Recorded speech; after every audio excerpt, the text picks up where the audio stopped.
श्रीमान भूपेंद्र भाई पटेल और राष्ट्रीय रक्षा यूनिवर्सिटी के वाइस चांसलर डॉक्टर विमल एन पटेल और यूनिवर्सिटी के रजिस्ट्रार श्री अजय राजगौर जी, विश्वविद्यालय की फैकल्टी, प्यारे बच्चों और उनके परिवार के सभी सदस्यों, जब विमल पटेल जी ने मुझे आमंत्रित किया कि आपको रक्षा विश्वविद्यालय के दीक्षांत समारोह में हम सब चाहते हैं कि आप उपस्थित हों, मैंने सहज रूप से अपनी सहमति दे दी। उसका कारण यह है कि मैं भी टीचर रहा हूं, मैं भी रिसर्चर रहा हूं, मैं भी एजुकेशन मिनिस्टर रहा हूं, इसलिए जब कभी भी विश्वविद्यालयों में स्टूडेंट्स के बीच अथवा टीचर्स के बीच जाकर इंटरेक्ट करने का अवसर मिलता है तो उस अवसर को जल्दी मैं छोड़ता नहीं हूं। इसलिए सहज रूप से हमने अपनी सहमति दे दी है। आज यह दीक्षांत समारोह है। शिक्षा आप लोगों ने इसी विश्वविद्यालय से ग्रहण की है और दीक्षांत का मतलब होता है कि जो अब तक विश्वविद्यालय में आपको संस्कार मिले हैं, अब उसका अब यह अंतिम क्षण है जब आपको डिग्री प्राप्त हो रही है। विश्वविद्यालय परिसर में दीक्षा का यह सिलसिला तो निरंतर आगे भी चलता रहेगा, लेकिन विश्वविद्यालय में दीक्षा का यह अंतिम कार्यक्रम होता है जब छात्रों को डिग्री प्राप्त होती है। इसीलिए इसको दीक्षांत समारोह बोलते हैं, शिक्षांत समारोह इसे नहीं बोलते हैं। मनुष्य के जीवन में दीक्षा का, संस्कारों का कितना महत्व होता है, मैं समझता हूं बहुत विस्तार में जाकर किसी को बतलाने की आवश्यकता नहीं है। एक ही सामान्य उदाहरण आप सबके सामने रखना चाहूंगा। राम और रावण दोनों के बारे में आप जानते हैं। रावण मर्यादा पुरुषोत्तम भगवान राम से ज्यादा धनवान भी थे, बलवान भी थे, और उस समय का सबसे बड़ा विद्वान यदि कोई माना जाता था तो रावण माने जाते थे। यानी रावण मर्यादा पुरुषोत्तम भगवान राम से धनवान भी थे, बलवान भी थे और ज्ञानवान भी थे। लेकिन अपने देश में अथवा दूसरे देशों में भी चले जाइए जहां पर भारतवासी रहते हैं, वहां पूजा रावण की नहीं होती है, बल्कि आजीवन मर्यादाओं का पालन करने वाले, विवेक पूर्ण तरीके से काम करने वाले मर्यादा पुरुषोत्तम भगवान राम की पूजा होती है। यही संस्कार का महत्व होता है। मेरे साथियों, यह वर्ष स्वतंत्रता का अमृत महोत्सव वर्ष है और हमारे प्रधानमंत्री श्री नरेंद्र मोदी जी ने आगामी 25 वर्ष के काल को अमृत काल कहा है। मैं यह मानता हूं कि आप में से ही अधिकांश लोग इस अमृत काल में, यानी आगे 25 वर्षों में, देश में बाह्य और आंतरिक यानी एक्सटर्नल और इंटरनल सिक्योरिटी के क्षेत्र में अपनी महत्वपूर्ण भूमिका का आप निर्वाह करेंगे।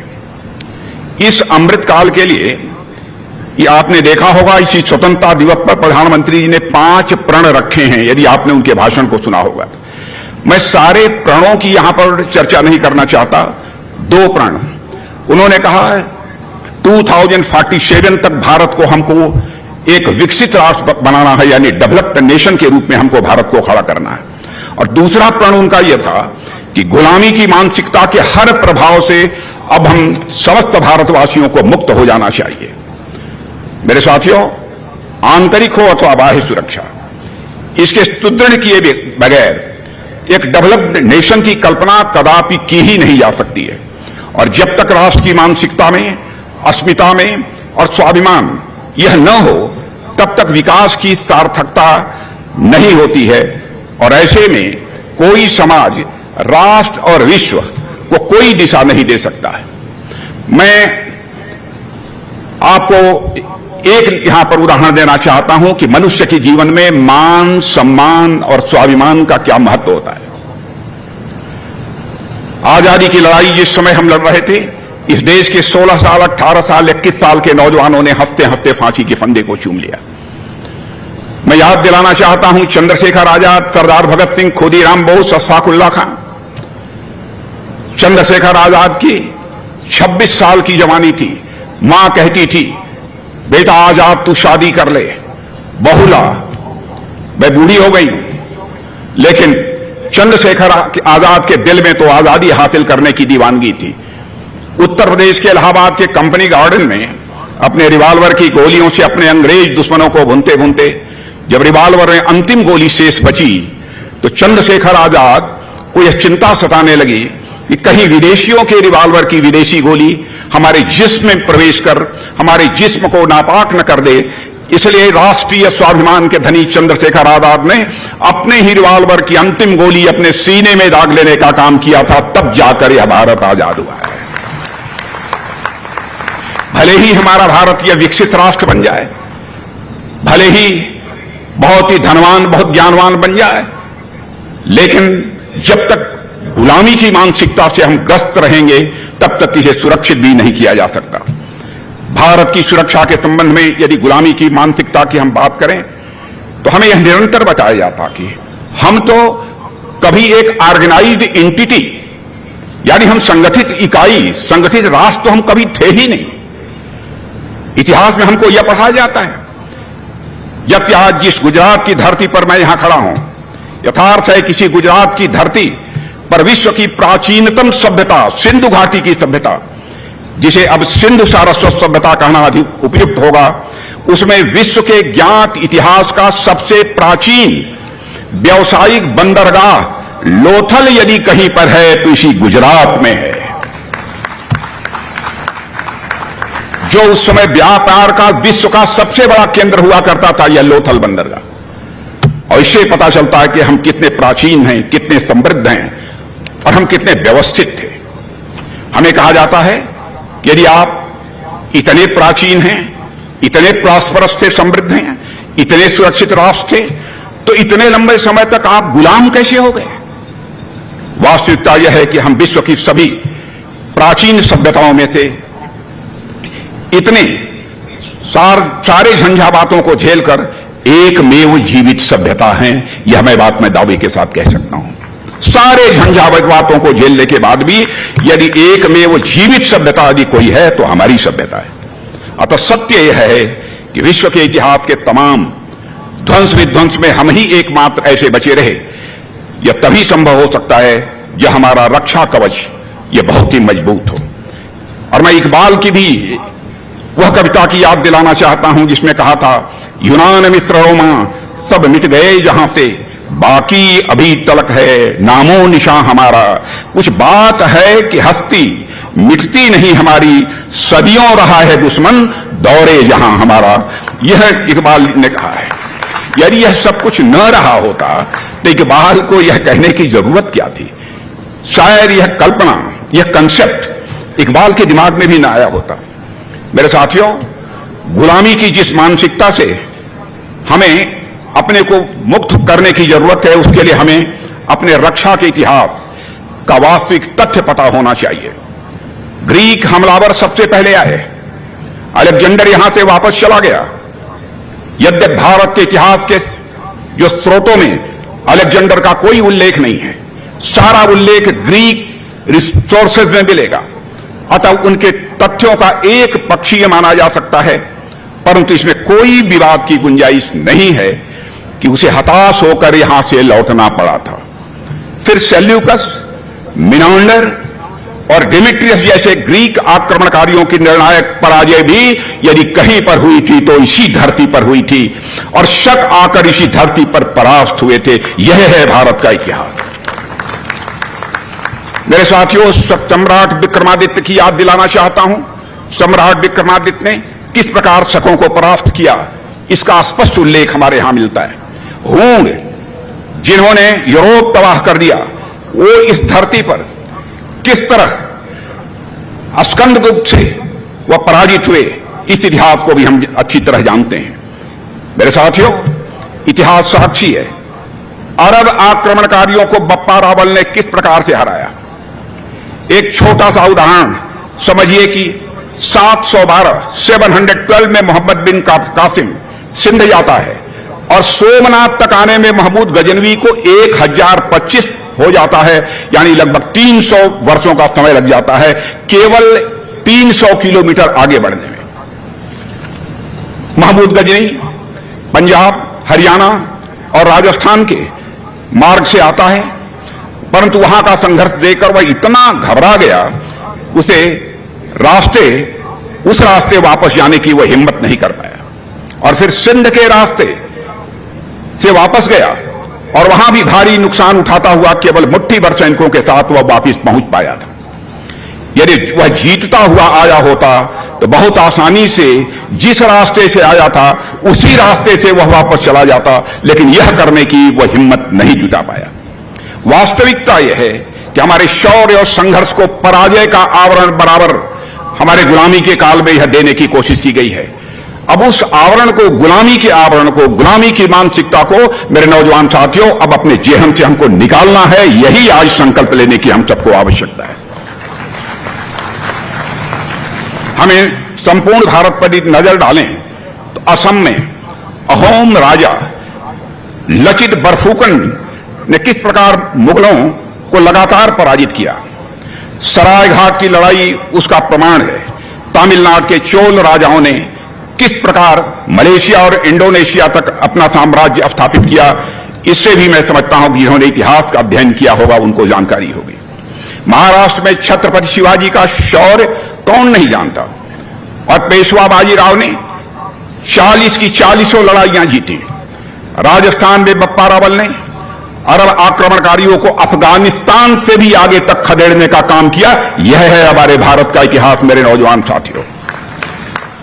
पंजाब में महाराजा रणजीत सिंह ने पूरा अफगानिस्तान जीता था। पाटलिपुत्र के सम्राट चंद्रगुप्त मौर्य का साम्राज्य तो क्षेत्रफल में यूरोप के बराबर और आबादी में उससे दुगुना था।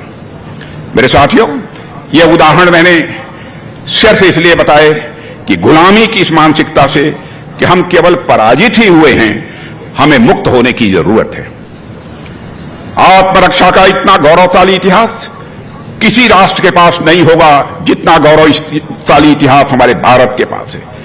इतनी शक्ति और इतनी समृद्धि के बावजूद हमने न तो दुनिया के किसी देश पर कभी आक्रमण किया है और न दुनिया के किसी भी देश की 1 इंच जमीन पर भारत ने कभी कब्जा किया है। यह भारत का चरित्र रहा है। मेरे साथियों, मानव सभ्यता के इतिहास में सिक्योरिटी का कंसेप्ट प्रारंभ से ही जुड़ा हुआ है। शुरुआती दौर में जब आदि मानव हुआ करते थे तब उन्हें दूसरे आदि मानव और जंगली जानवरों से सुरक्षा की जरूरत पड़ती थी। तब मानव जीवन इतना आसान और सुरक्षित नहीं हुआ करता था। मैं आपको याद दिलाना चाहता हूं, आप सभी मॉडर्न पॉलिटिकल फिलॉसफी जो हमारे बच्चे पढ़े होंगे, जिन लोगों ने, टीचर्स जानते होंगे, हमारी मॉडर्न पॉलिटिकल फिलॉसफी के प्रमुख प्रणेताओं में से एक थॉमस हॉब्स के स्टेट ऑफ नेचर के सिद्धांत से अच्छी तरह परिचित होंगे। इसमें वह प्रतिपादित करते हैं कि बिना स्टेट के या कहें बिना शासन प्रशासन के मानव जीवन एक आदर्श जीवन नहीं हो सकता है। यहां स्टेट से उनका तात्पर्य सिक्योरिटी के गारंटर से है, और जहां सुरक्षा नहीं है, जाहिर है वहां कला, साहित्य और संस्कृत की बात यह कहां की जा सकती है। मानव इन सबसे रहित होने के लिए पूरी तरफ से अभिशप्त हो जाता है। मेरे साथियों, जहां संस्कृति नहीं है, एक दूसरे के प्रति सम्मान नहीं है, वहां जीवन की भी कोई कीमत नहीं है। थॉमस हॉब्स के अनुसार यह मानव की ऐसी स्थिति है जहां no arts, no letters, no society, and which is worst of all continual fear and danger of violent death and the life of man, solidarity, poor, nasty and brutish and short। ऐसे में एक आदर्श जीवन वाले समाज के लिए state का existence अनिवार्य हो जाता है। कालांतर में स्टेट के उदय के बाद सिक्योरिटी की जिम्मेदारी फॉर्मल रूप से स्टेट के पास आ जाती है। स्टेट के जो सर्वाधिक महत्वपूर्ण कार्य गिनाए गए हैं, सुरक्षा यानी सिक्योरिटी उनमें पहली है। मेरे साथियों, सुरक्षा का अर्थ है मानव की स्वतंत्रता की रक्षा, सुरक्षा का अर्थ है मानव के अधिकारों की रक्षा, सुरक्षा का अर्थ है मानव की गरिमा की रक्षा। यदि कहा जाए कि security is the first step towards freedom, human rights and economic wellbeing, तो यह कहना भी एग्जेगरेशन नहीं होगा, यह कहना भी अतिशयोक्तिपूर्ण नहीं होगा।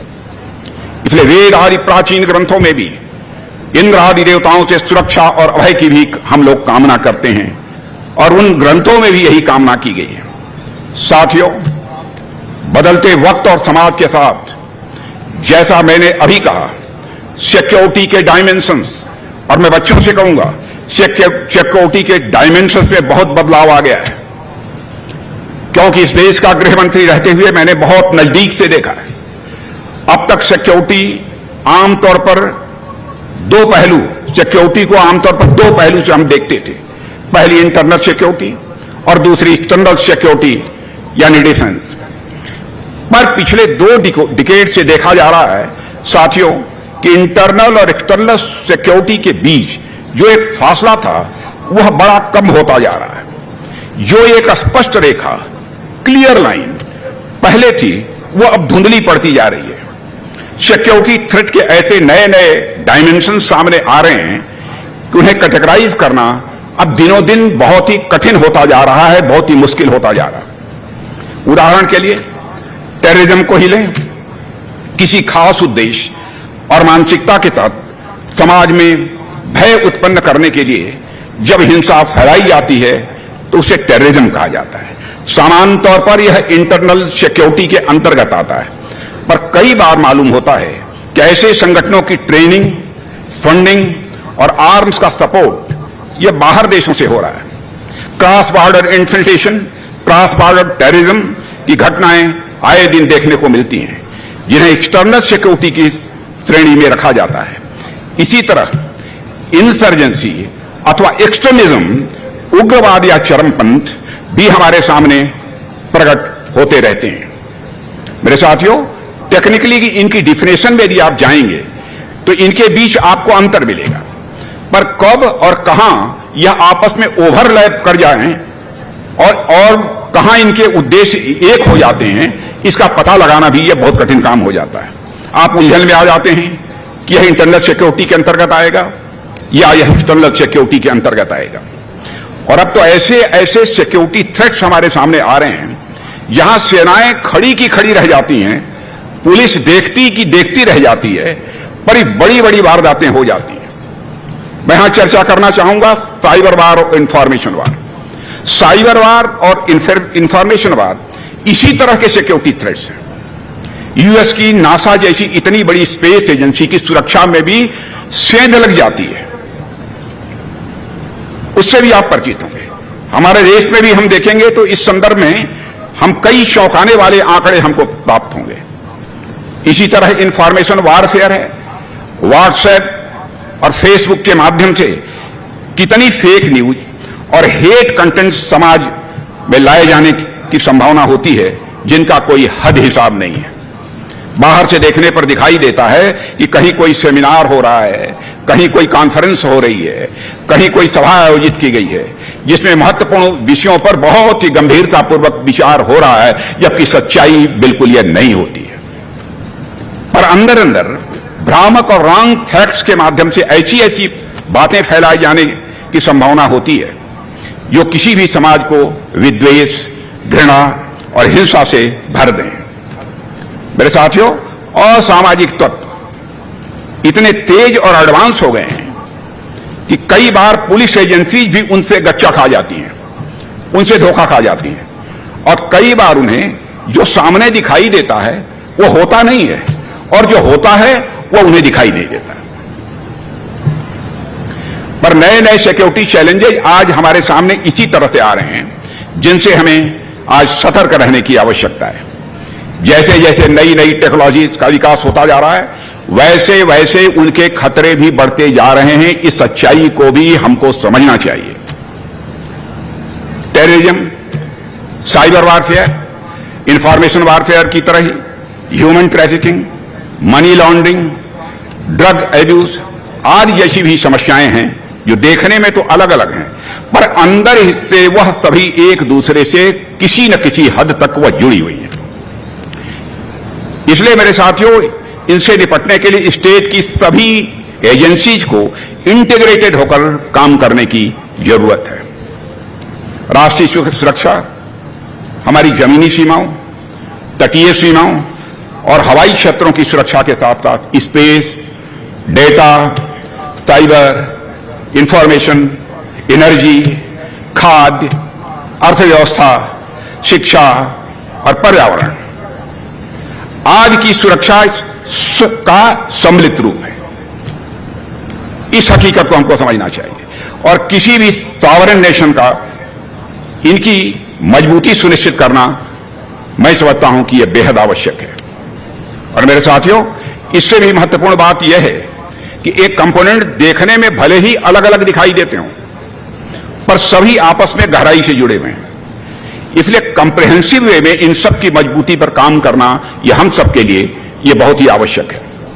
और हमने इस बात को गहराई से समझा है और मैं दावे के साथ कह सकता हूं पिछले 7-8 सालों में हमने सुरक्षा की मजबूती की दिशा में अपने प्रधानमंत्री मोदी जी के नेतृत्व में बड़े ही प्रभावी और मजबूती के साथ हमने कदम आगे बढ़ाए हैं।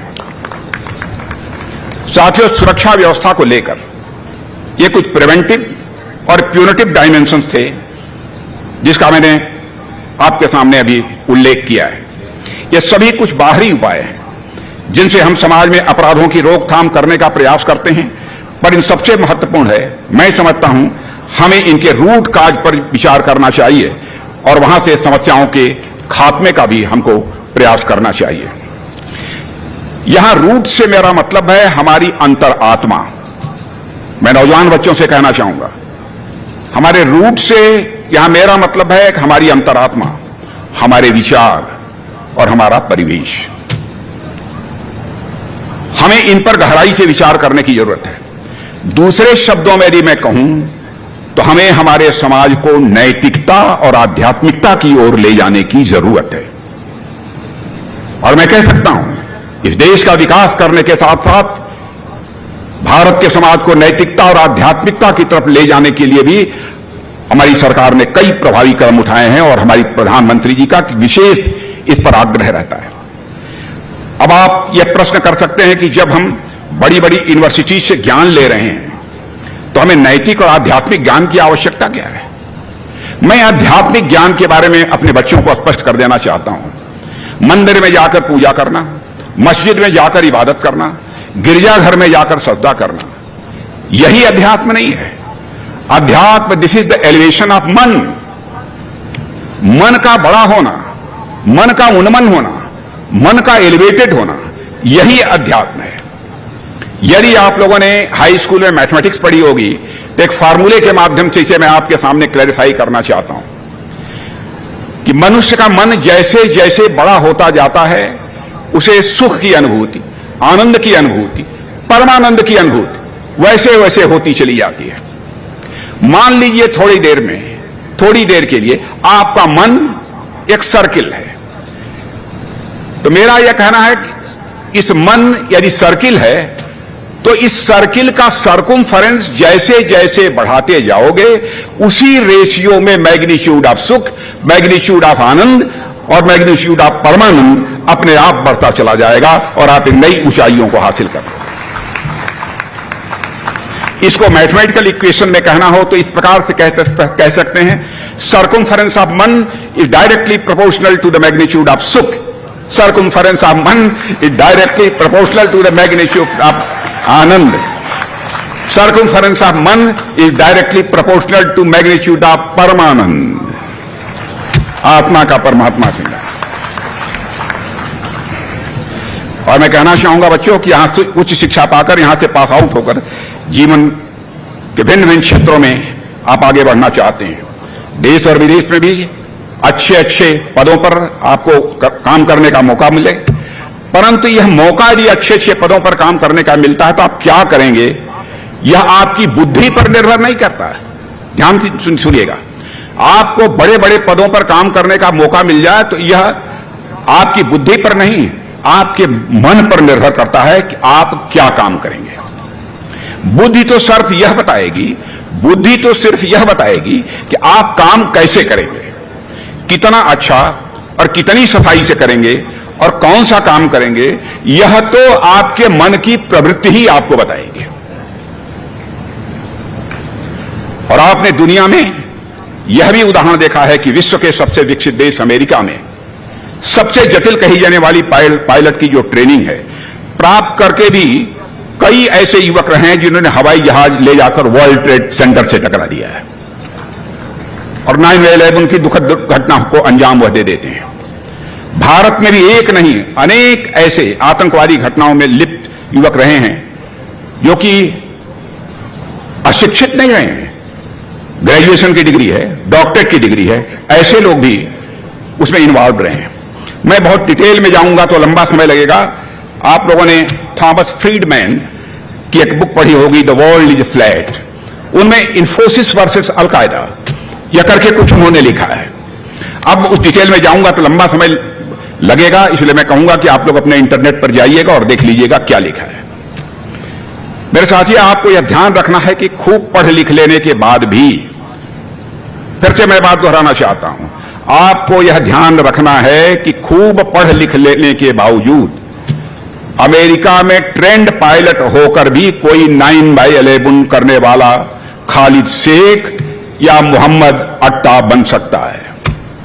डॉक्टर होकर भी कोई अफजल गुरु बन सकता है। चार्टर्ड अकाउंटेंट होकर भी कोई याकूब मेनन बन सकता है और बहुत धनी होकर भी कोई ओसामा बिन लादेन बन सकता है। इस सच्चाई को समझिए।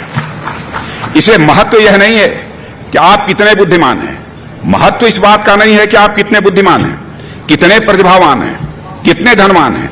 महत्व इसका है कि आपके मन का संस्कार कैसा है। इसीलिए विश्वविद्यालयों में शिक्षा पूरी करने के बाद दीक्षांत समारोह का आयोजन किया जाता है। दीक्षा की, संस्कार की आपको याद दिलाई जाती है। इसलिए जब हम विश्वविद्यालय के दीक्षांत समारोह में होते हैं तो हमारा उद्देश्य शिक्षा के साथ साथ दीक्षा पर भी, यानी संस्कार देने पर भी होना चाहिए, क्योंकि हम भविष्य में क्या करेंगे इसकी दिशा दीक्षा ही तय करेगी।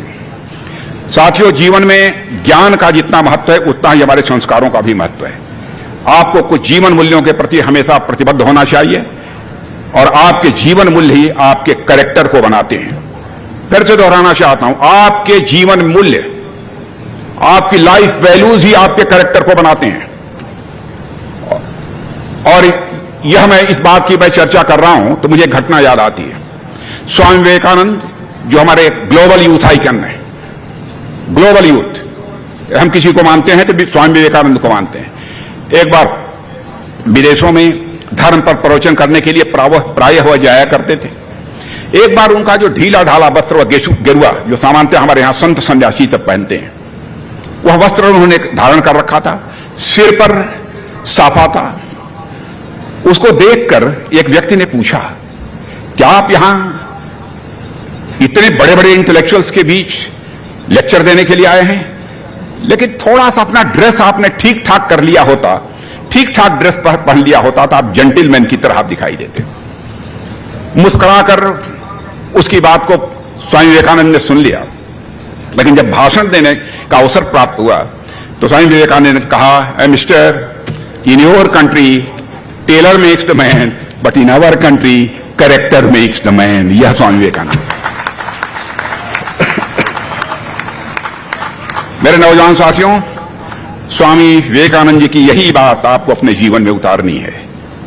आज इस दीक्षांत समारोह के अवसर पर आपको कहना चाहूंगा, आपको ज्ञान, धन और संपदा के साथ साथ अपनी कैरेक्टर बिल्डिंग पर भी उतना ही ध्यान देना है। मेरे साथियों, आप में से अधिकांश लोग इंटरनल सिक्योरिटी के क्षेत्र में जाकर काम करेंगे। मालूम है मुझे, आंतरिक सुरक्षा के आधार पर पीढ़ी दर पीढ़ी लगातार आंतरिक सुरक्षा के आधार बदल रहे हैं। एक समय में सिर्फ अपराधी गतिविधियों पर नियंत्रण करना केवल एक विषय था, पर फिर एक समय ऐसा आया जब ऑर्गेनाइज्ड क्राइम यानी स्मगलिंग और डकैती जैसे अपराध ये बहुत ही महत्वपूर्ण हो गए। फिर यह समय ऐसा है जब आतंकवाद आंतरिक सुरक्षा के लिए एक मुख्य विषय है। अब आने वाले समय में अर्थात आपकी पीढ़ी में यह आतंकवाद सिर्फ बम और बंदूक से नहीं, बल्कि व्यवस्था के हर आयाम में व्यापक स्तर पर यह सुरक्षा के लिए नई चुनौतियां लेकर आ रहा है। मेरे साथियों, आप सबने हाइब्रिड वार की मैं यहां चर्चा करना चाहता हूं। हाइब्रिड वार का नाम सुना है। आपको जरूर इस विश्वविद्यालय में हाइब्रिड वार के बारे में भी पढ़ाया गया ही होगा। हाइब्रिड वार में इंटरनल सिक्योरिटी और एक्सटर्नल सिक्योरिटी के बीच की रेखा लगभग समाप्त हो जाती है। आज सिर्फ एक निश्चित समय में घोषित युद्ध का दौर नहीं है, बल्कि निरंतर छुपकर आंतरिक सुरक्षा पर आक्रमण यह निरंतर चल रहा है। चाहे वह हमारे बैंकिंग, ट्रांसपोर्ट और सिक्योरिटी सिस्टम पर साइबर अटैक का प्रयास हो, अथवा सोशल मीडिया के माध्यम से समाज में कट्टरता और एक दूसरे के प्रति नफरत पैदा करने का प्रयास हो।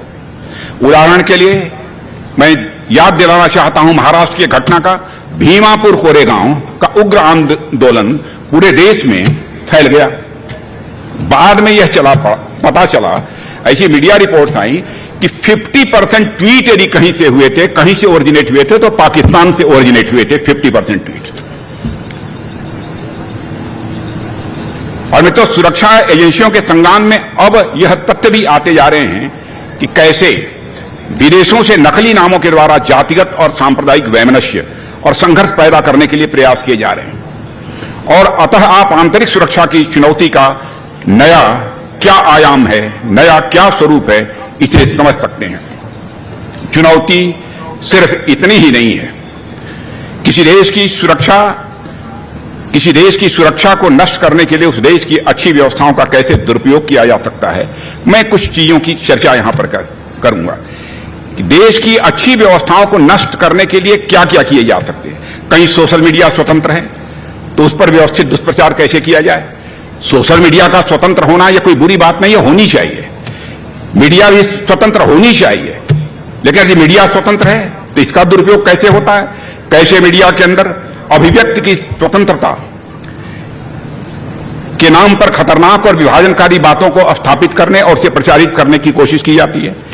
यदि एनजीओज की स्वतंत्रता है तो कैसे एनजीओज का ऐसा प्रयोग किया जाए ताकि देश की पूरी सिस्टम ही ये पैरालाइज कर जाए। यदि जुडिशरी स्वतंत्र है तो कानूनी ढंग और कानूनी पेशों के द्वारा कैसे विकास के कार्यों को रोका जाए, यह कोशिश होती है, अथवा उन्हें धीमा किया जाए। यदि डायनेमिक डेमोक्रेसी है हमारे देश की तो कैसे पॉलिटिकल पार्टीज के अंदर घुसपैठ करके देश की एकता और सुरक्षा दोनों पर बगैर दिखे हुए प्रहार किया जाए। ये बातें महज कल्पना नहीं है, बल्कि कुछ देशों के सुरक्षा जो स्ट्रेटेजिस्ट हैं, रणनीतिकार हैं, उनकी बातें हैं। और कुछ देशों की सुरक्षा संबंधी दस्तावेजों के अंदर यह सब सारी चीजें पूरी तरह से यह उल्लिखित हैं। मित्रों, अभी कुछ दिन पूर्व रूस ने विश्व की सबसे बड़ी सोशल मीडिया कंपनी फेसबुक की पेरेंट कंपनी मेटा, आपने अखबारों में पढ़ा होगा, मेटा को रूस यूक्रेन युद्ध में उसकी भूमिका के लिए अपने देश की सुरक्षा के लिए खतरा मानते हुए एक टेररिस्ट ऑर्गेनाइजेशन के रूप में उसे बैन कर दिया। मित्रों, इसमें क्या सही है और क्या गलत है, इसमें मैं नहीं आना चाहता, परंतु सिर्फ यहां यह बताना चाहता हूं कि सुरक्षा को लेकर लड़ाई के मायने कितने बदल गए हैं। अतः जब आप इस नई भूमिका में जा रहे हैं तो चैलेंजेस का, चुनौतियों का यह नया स्वरूप यह समझना यह बहुत ही आवश्यक है। और मित्रों, मैं यहां पर यूनाइटेड नेशंस की भी आपको याद दिला देना चाहता हूं। हाईली एजुकेटेड लोग हैं आप लोग। मित्रों, शांतिपूर्ण अस्तित्व का वह स्वप्न जो संयुक्त राष्ट्र की स्थापना के समय देखा गया था कि विभिन्न देशों के बीच यह रहेगा कोएग्जिस्टेंस, सह अस्तित्व, वह आज मुश्किल नजर आता है। और साथियों, इसका समाधान भी यदि कहीं है तो भारतीय सांस्कृतिक मूल्यों में ही मिलता है इसका समाधान। उनके पास इसका समाधान नहीं है। भगवान राम ने लंका पर विजय प्राप्त की तो न तो लंका का उन्होंने एनेक्सेशन किया और न तो अपना कोई प्रतिनिधि वहां नियुक्त करके सबजुगेशन करने का उसका प्रयास किया कि हम परोक्ष रूप से लंका पर हम अपनी हुकूमत चलाते रहें। यह भी राम ने प्रयास नहीं किया, बल्कि वहीं के एक कानूनन अधिकारी जो बनते थे विभीषण, उन्हीं के हाथे सत्ता हवाले कर दी और मानवीय मूल्यों के आधार पर शासन करने की प्रेरणा देकर, यानी विभीषण को भी मोटिवेट किया। यदि ये शासन चलाना है तो कैसे शासन चलाना है, ये मोटिवेट करके सत्ता उनके हवाले कर दी।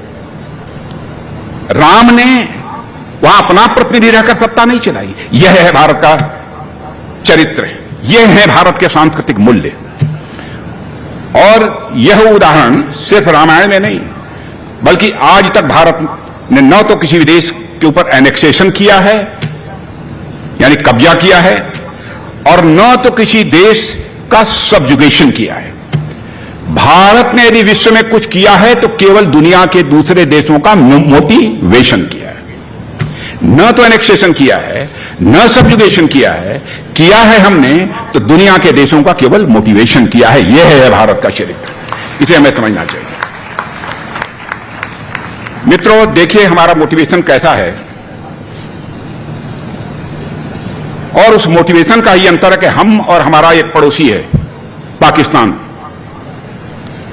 एक साथ 1947 में अलग अलग हुए थे, हम आगे बढ़े और वो इस मुकाम पर पहुंचे कि 11 साल पहले वहां विश्व का सबसे बड़ा आतंकवादी संगठन अल-कायदा का प्रमुख ओसामा बिन लादेन मारा गया, और हम वहां पहुंचे कि अटल जी की सरकार के समय में विश्व की सबसे बड़ी सॉफ्टवेयर की कंपनी माइक्रोसॉफ्ट का अमेरिका के बाहर यदि कहीं पर कार्यालय खुला तो हमारा देश यह भारत था जहां पर कि माइक्रोसॉफ्ट का यह कार्यालय यहां पर खुला। यह अंतर है। मोदी जी के कार्यकाल में विश्व की सबसे बड़ी मोबाइल हैंडसेट बनाने वाली कंपनी, अच्छी तरह नाम जानते हैं सैमसंग, कि विश्व की सबसे बड़ी फैक्ट्री दिल्ली के पास नोएडा में खुली, और रिन्यूएबल एनर्जी के फील्ड में और सोलर एनर्जी को डेवलप करने के लिए इंटरनेशनल सोलर अलायंस बना, और उसका केंद्र दिल्ली के पास गुरुग्राम, जिसे हम गुड़गांव बोलते हैं, वहां स्थापित हुआ। यह अंतर है कि आपकी शक्ति किन मूल्यों से प्रेरित होती है और वह समाज को क्या देती है। मैंने पाकिस्तान और हिंदुस्तान इन दोनों का उदाहरण दिया। अतः मैं यहीं पर आपसे अपेक्षा करते हुए कि आप सभी कार्यकारी जीवन में जाएं, व्यवहारिक अपने जीवन में जाएंगे और नए भारत के नए स्वरूप को स्थापित करने में आप नई भूमिका निभाएं, यह मैं आपको शुभकामना देना चाहता हूं, यह मैं आपसे यह अपेक्षा करता हूं। हमारे युग द्रष्टा महापुरुषों ने जो स्वप्न देखा था उसे हम अमृत काल में साकार करें, यह संकल्प लेकर हम सबको जाने की जरूरत है। स्वप्न देखा था कभी, वो आज हर धड़कन में है। स्वप्न देखा था कभी, वो आज हर धड़कन में है। एक नया भारत बनाने का इरादा मन में है। बढ़ रहे हैं हम प्रगति की ओर, उस रफ्तार से कर रहा है विश्व भी हमको नमन उस पार से, यह है भारत। साथियों, हमारा स्वप्न है कि हम भारत को महाशक्ति के रूप में दुनिया के सामने लाएं। हम भारत को शक्तिमान धनवान बनाने के साथ साथ ज्ञानवान भी बनाना चाहते हैं, और मुझे कहते हुए खुशी होती है कि दुनिया के बड़े बड़े मंचों पर आज भारत की बातें ध्यान से सुनी जाती हैं। बहनों भाइयों, अपने प्रधानमंत्री का अभिनंदन किया जाना चाहिए। मोदी जी का करिश्माई काम किया है, अंतर्राष्ट्रीय जगत में भारत की प्रतिष्ठा बढ़ी है।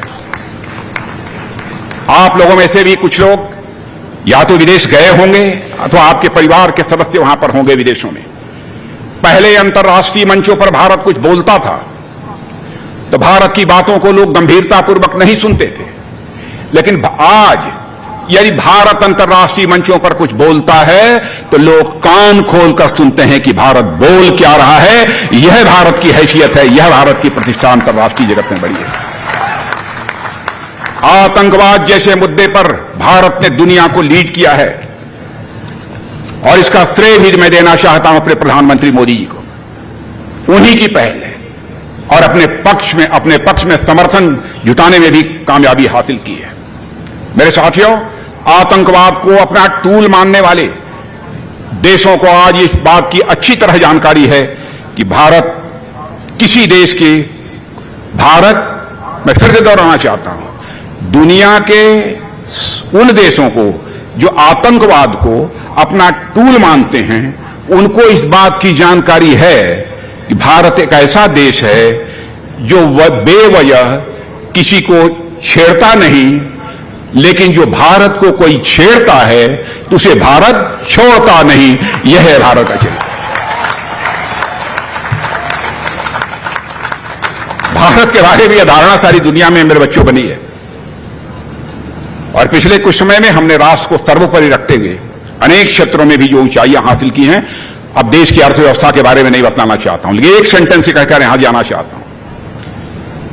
आज के 10-12 वर्ष पहले हम दुनिया की टॉप 11-12 इकोनॉमीज में थे, लेकिन क्या करिश्मा हुआ है हमारे प्रधानमंत्री मोदी जी के नेतृत्व में कि आज कुछ ही महीनों पहले जो भारत दुनिया की टॉप 6 में था, देश की अर्थव्यवस्था टॉप 5 में आ गए। और मित्रों, मैं यहां पर आपको बतलाना चाहता हूं, जिस तरीके से हमारे प्रधानमंत्री काम कर रहे हैं बहनों भाइयों, वह दिन दूर नहीं है। यह डिकेड समाप्त होते होते आप अपना सीना ठोक कर कहोगे कि हमारा भारत अब दुनिया की टॉप 3 इकोनॉमीज में आकर खड़ा हो गया। वह भी दिन आने वाला है। और मैं वह भी संकल्प आपको दिलाना चाहता हूं, यह चौंकाने वाली कोई घटना नहीं है। मैं भी पढ़ा लिखा इंसान हूं, मैं सोच समझ कर मैं भी बोलता हूं। अमृतकाल समाप्त होगा 2047 को, 2045 को। यदि ऐसे ही भारत आगे बढ़ता रहा तो 2047 यानी 2047 आते आते बहनों भाइयों, इस संभावना को नकारा नहीं जा सकता है कि भारत दुनिया की टॉप इकोनॉमी बनकर खड़ा हो जाए, सबसे बड़ी इकोनॉमी बनकर खड़ा हो जाए। इस संभावना को भी नकारा नहीं जा सकता है। भारत तेजी से आगे बढ़ रहा है। आज इस अवसर पर इससे ज्यादा कुछ न कहते हुए, जिन विद्यार्थियों ने आज अपने टैलेंट के लिए, अपनी योग्यता, प्रतिभा, क्षमता के आधार पर आज डिग्री हासिल की है, उनको तहे दिल में अपनी हार्दिक बधाई देता हूं। और आयु में बड़ा होने के नाते बच्चों, मैं आप सबको आशीर्वाद देता हूं, क्योंकि मैं टीचर भी रहा हूं। समस्त विश्वविद्यालय के टीचर्स को भी मैं बधाई देना चाहता हूं।